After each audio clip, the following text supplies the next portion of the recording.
Hello and welcome to the Monster Magic review of Hide a Key by Chris Rawlins. Yes, Hide a Key, it's been out a little while now and has been selling very, very well. Before I go any further into this review, I think it is only just unfair that I point out that I do know Christopher Rawlins, and I helped a smidgy bit with Hide a Key. Not really with the product development, he'd done all of that, but I did help him film some of the trailer and a bit of the tutorial and the Q&A. And I also obviously own Monster Magic, which is selling Hide a Key. So I am unbiased, but I do know some of the people involved, and obviously the more it sells if you buy it from Monster Magic, the more money I make. But that isn't the point of this review. The point of this review is that I think Hide a Key is an absolutely brilliant, highly versatile tool. It can be a trick in itself, but it's also the sort of thing that you can develop into your own routines, particularly if you're into coin magic. This will really fuel your imagination, and with coins and change, people carrying them less now, Hide a Key is a great alternative because everyone carries door keys still. Whether that ever becomes thumbprints is a question for debate, but currently keys are something that everybody carries. They're very personal, and Hide a Key does actually live on your ordinary keychain perfectly fine. It's a very tough, very durable gimmick, but we'll come to quality props in a minute. The trick is basically that you can vanish a key and that key reappear anywhere you like. Now that's the raw effect of what you can do with it. And Chris goes into lots and lots of demonstrations and ideas of where the key can end up. The vanish is super clean. So here you have the three keys. There you have two. Where the key ends up really is up to you. It's your imagination. And like I say, Chris runs through lots and lots of ideas, and particularly if you're into pocketing, you can put the key anywhere you like. You can also have it under, it can appear on someone's glass. Under the watch is a very popular plot from coin magic. This is actually easier to do with a key. If you want to put the key under the watch, it's much easier than a coin under the watch, just simply for the length of the key and the way a key is. It's very easy to clip it and slide it under, and Chris goes into detail of that. He also has a really nice routine that he calls kickback, where someone puts the key in their pocket, it appears back on the keychain, then it appears vanished from the keychain again and back into their pocket, which is really nice and demonstrates just how versatile this prop is and all of the things you can do with it. The tutorial is pretty long and very thorough, and it's got some very nice ideas, especially from Noel Qualter, who I also know.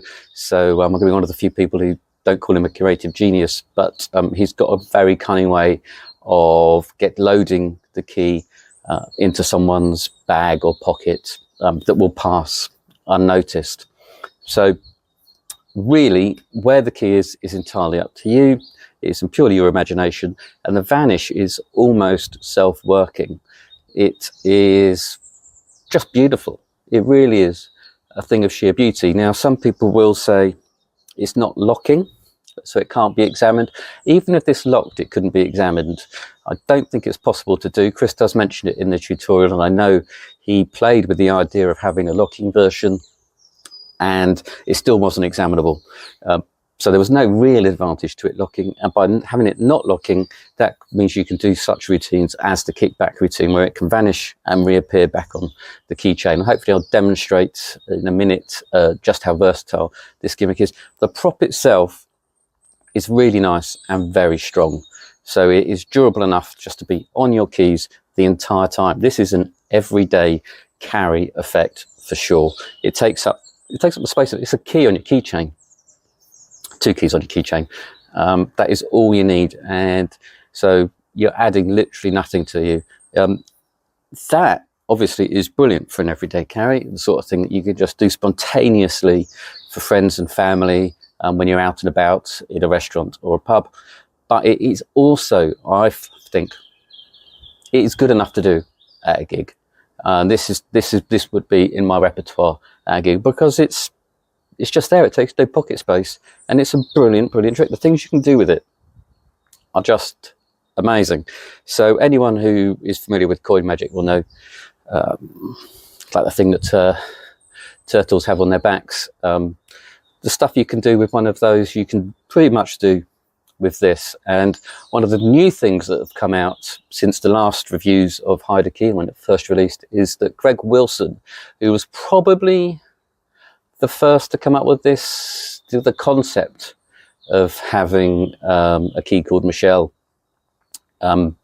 he has got in on the act, and he has done a nice little routine that takes the keys off the keychain, and it's very much a coin routine with the keys bouncing backwards and forwards from one place to another. And that's a good hour, and over an hour, I think it's almost 90 minutes of a nice interview and with Greg that Chris has done, and Greg showing his routine and just talking about how wonderful the prop is, which it truly is. So let me just show you a quick routine that I've put together just to show how versatile Hide a Key is. On my keyring at the moment, I have my 3 most important keys: my front door key, my spare door key, and the door key to my mum's house. Now, obviously, I don't normally keep my spare door key on this keyring because that would be madness, especially if you knew how often I lost my door keys. I keep my spare door key in this little box that I hide in my garden where no one can find it, behind the drain pipe.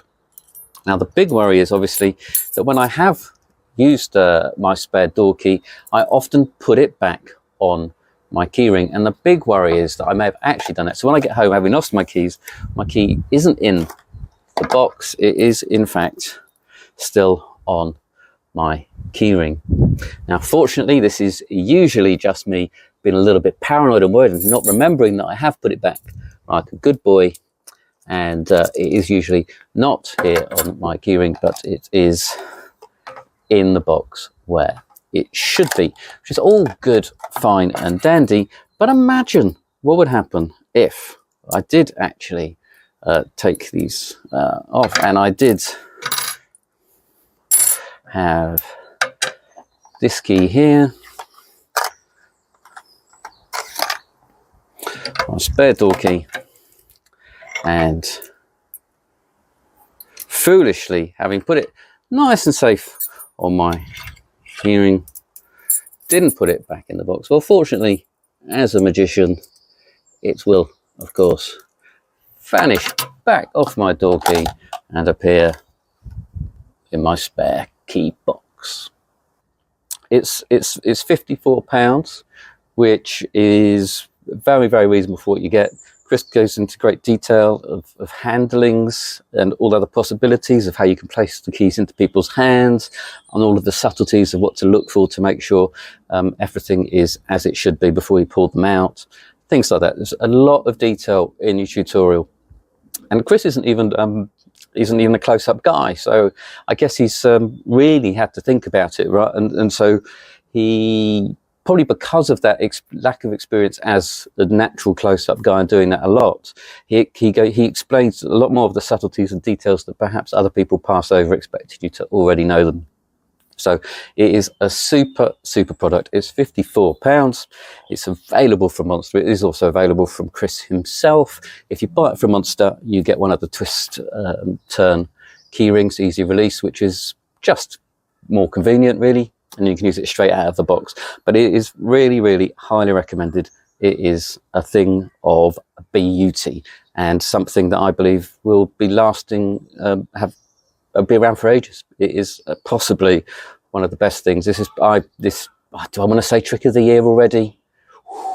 I don't know, but it could be. Let's Hide a Key by Chris Rawlins.